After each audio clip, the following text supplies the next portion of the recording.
Assalamualaikum warahmatullahi wabarakatuh. Perkenalkan, saya Bagas Prayogo dari Prodi S1 Farmasi Universitas Wadhasim Semarang. Di sini saya akan mengerjakan tugas praktikum statistika percobaan 4. Langsung saja kita masuk ke aplikasinya. Di sini saya menggunakan aplikasi SPSS versi 20. Pertama-tama saya akan mengerjakan pH emulsi mula-mula dan pH emulsi pemanasan. Langkah pertama, kita masuk ke variabel view terlebih dahulu. Di dalam variabel view ini disajikan beberapa submenu. Yang pertama-tama di sini ada kolom 1, kita isi dengan pH mula-mula. Penulisannya mula underscore mula. Di tipe, di sini tipe diabaikan, sudah benar numerik, width sudah benar 8, desimal 2, label kita isi dengan mula. Selebihnya kita abaikan semua. Measure kita ganti dengan scale. Di kolom kedua kita isi dengan pemanasan. Untuk tipenya sudah benar numerik, width sudah benar 8, desimal sudah benar 2, label kita isi dengan pemanasan.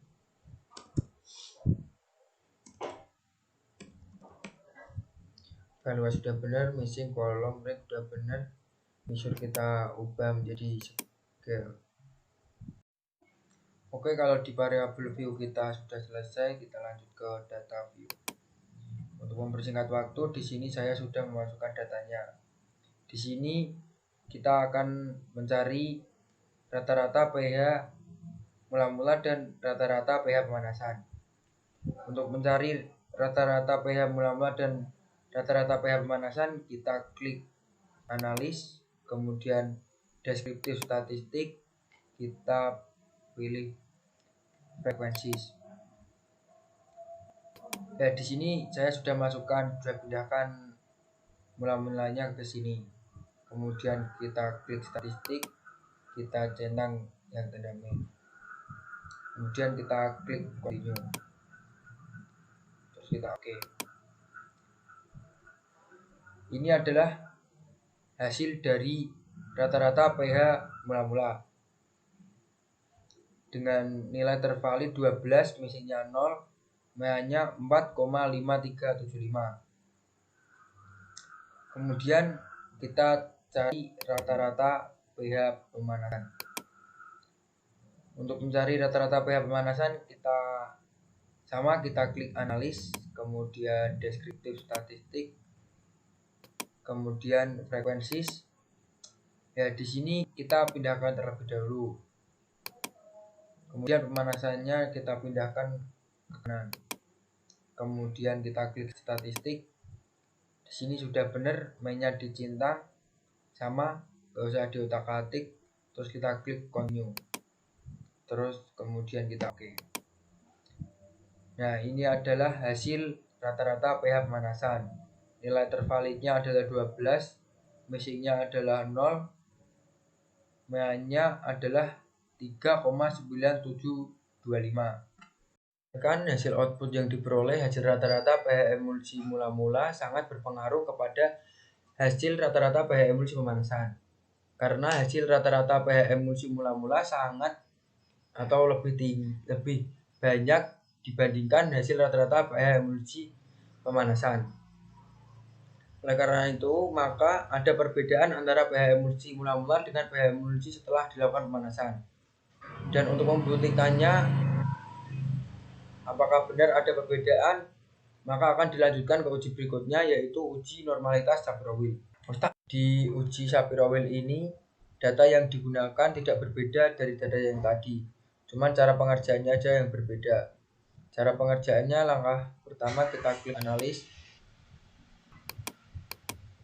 kemudian deskriptif statistik, kemudian kita klik ekspor.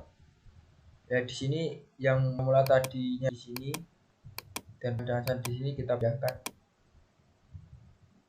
pindahkan ke sini semua.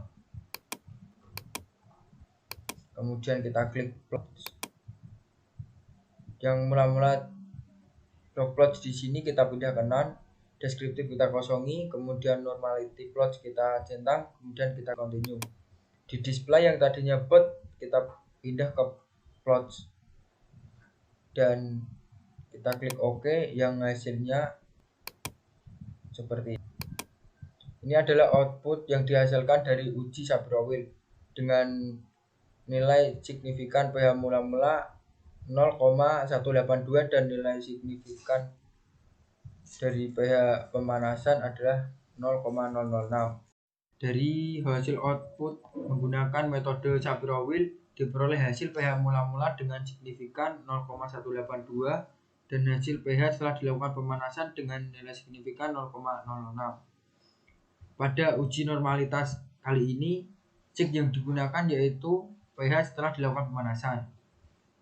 Karena nilai pH setelah pemanasan kurang dari 0,05 yang artinya tidak terdistribusi normal atau tidak memenuhi syarat untuk uji parametrik, data harus dilakukan ke uji selanjutnya yaitu uji Wilcoxon. Di uji Wilcoxon ini data yang digunakan tidak berbeda juga, namun cara pengerjaannya berbeda. Langkah pertama untuk mengerjakannya kita klik analis, kemudian kita klik normality test, legally dialog, kemudian to relate sample. Nah, di sini ada pH mula-mula dan pH pemanasan. Kita pindah ke pH mula-mula, kita pindah ke variabel 1 dan pH pemanasan kita pindah ke variabel 2. Dan sudah kemudian kita klik OK. Ya, ini adalah output yang diperoleh dari uji Wilcoxon. Di uji homogenitas ini, data di variabel view agak berbeda dari data yang tadi. Data di kolom 1 kita isi dengan data jenis emulsi, kemudian kolom 2 kita isi dengan pH. Tipenya pun sudah benar, widthnya 8, desimalnya 0, labelnya kosong, valuesnya di jenis emulsi kita atur seperti ini. Dan di pH widthnya 8, desimalnya 2, di values kita kosongi. Ya, kalau sudah di variabel view kita lanjut ke data view. Untuk memperingkat waktu, ini adalah data yang akan diuji dalam uji homogenitas. Langkah pertama untuk uji homogenitas adalah kita klik analis, kemudian deskriptif statistik, kemudian kita ke explore. Ya, yang tadinya pH di sini kita pindahkan ke dependent list dan jenis emulsi yang semula di sini kita pindah ke factor list. Dan selanjutnya kita klik plots. Di block plots kita pilih none, kemudian di separate versus level kita pilih power estimation dan kita klik OK. Dan hasil datanya pun seperti ini, hasil dari data homogenitas, hasil output homogenitas. Ya, setelah tadi di kasus 1 sudah selesai, kita lanjut ke kasus 2. Di kasus 2 ini saya akan menentukan atau mencari rata-rata kadar sakarin pada merek minuman lokal dan kadar sakarin merek minuman impor. Yang pertama, kita masuk ke variabel view terlebih dahulu. Di kolom 1 di variabel view kita name kita isikan dengan lokal, widthnya 8, desimalnya 2, label kita isikan dengan lokal. Dan yang kedua name kita isi dengan import, widthnya 8, desimalnya 2, labelnya kita isi dengan import. Yang lainnya kita abaikan. Setelah di variabel view sudah selesai, kita masuk ke data view. Nah, ini untuk mempersingkat waktu, saya sudah memasukkan data yang seperti ditugaskan. Langsung saja kita akan mencari rata-rata kadar sakarin merek minuman impor dan merek minuman lokal. Langkah pertama kita klik analis, kemudian deskriptif statistik, frekuensi, dan merek minuman lokal kita pindah ke variabel karena kita akan mencari rata-rata kadar sakarin minuman lokal terlebih dahulu. Selanjutnya kita klik statistik. Di statistik kita centang karena kita akan mencari rata-rata. Kemudian kita klik continue. Kemudian kita OK. Dan akan muncul, nah ini adalah output atau hasil dari mencari rata-rata kadar sakarin merek minuman lokal.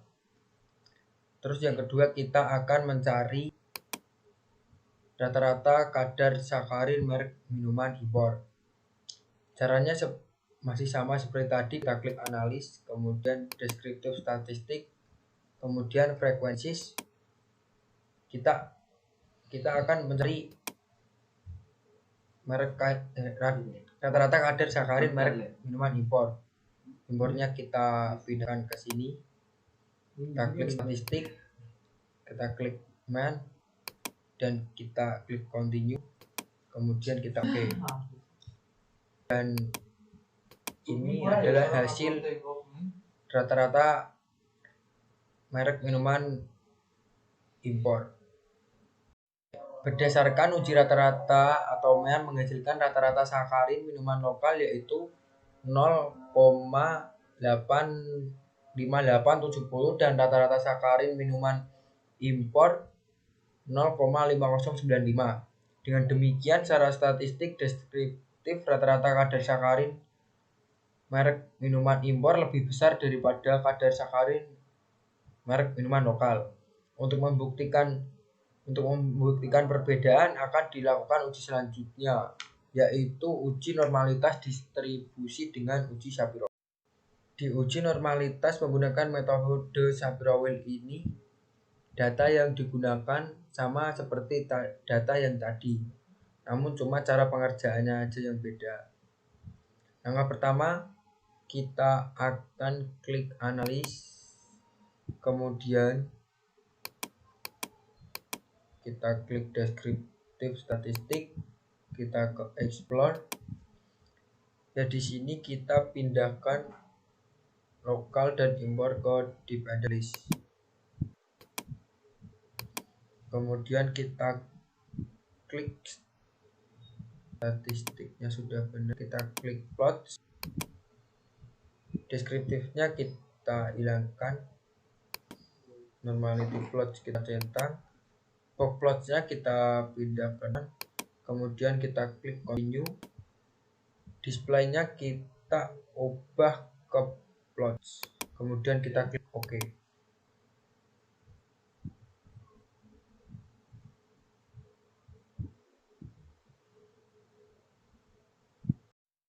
Nah, ini adalah hasil dari uji Shapiro-Wilk kadar sakarin minuman lokal dan minuman impor.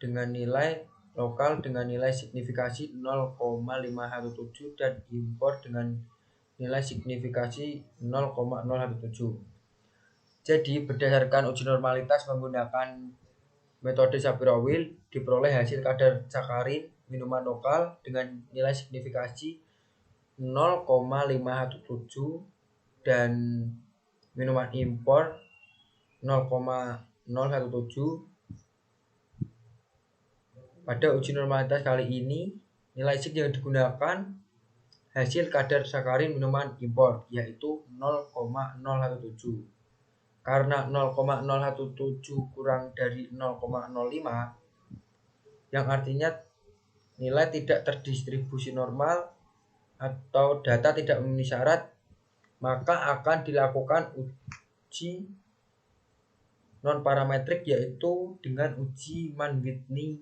atau uji homogenitas. Di uji homogenitas ini data view dan variabel view-nya berbeda dari data yang tadi. Di variabel view sendiri, kolom 1 name kita isi merek minuman, desimalnya 0, label kita isi merek minuman, value-nya seperti ini. Dan di kolom 2 name kita isi kadar sakarin, widthnya 8, desimalnya 2, label kita isi kadar sakarin. Kemudian kalau sudah di variabel view sudah selesai, kita masuk ke data view. Untuk mempersingkat waktu, ini datanya sudah saya masukkan seperti yang ditugaskan. Langkah pertama, kita langsung saja masuk ke analis, kemudian deskriptif statistik, kita klik export, kemudian kita pindahkan ke merek minuman, kita pindahkan ke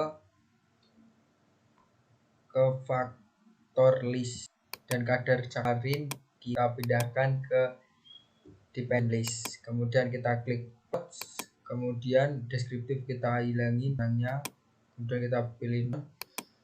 kita pilih power estimation, terus kita continue. Display kita pakai bot, kemudian kita oke. Dan ini adalah hasil output dari uji homogenitas. Data yang diperoleh adalah nilai sig 0,662 yang lebih besar dari 0,05, yang berarti varian kedua kelompok sama atau homogen. Maka asumsi kedua yaitu homogenitas sudah terpenuhi untuk melanjutkan uji ke Mann-Whitney. Ya, di uji Mann-Whitney ini datanya sama seperti data yang tadi, cuman cara pengerjaannya aja yang berbeda. Langsung saja kita langsung ke pengerjaannya. Caranya klik analis, kemudian cari non parametric test, kemudian edisi dialog, kemudian pilih 2 independent statistik. Ya, kemudian ini merek minuman sama kadar sakarin dipindahkan ke kanan. Merek minuman kita pindahkan ke grouping variabel, kemudian kadar sakarin kita pindahkan ke test variable list. Kemudian kita masuk ke option, kita klik deskriptif, kita continue. Terus define group ini kita isi dengan 1 dan 2 kita isi dengan 2. Kemudian kita klik continue.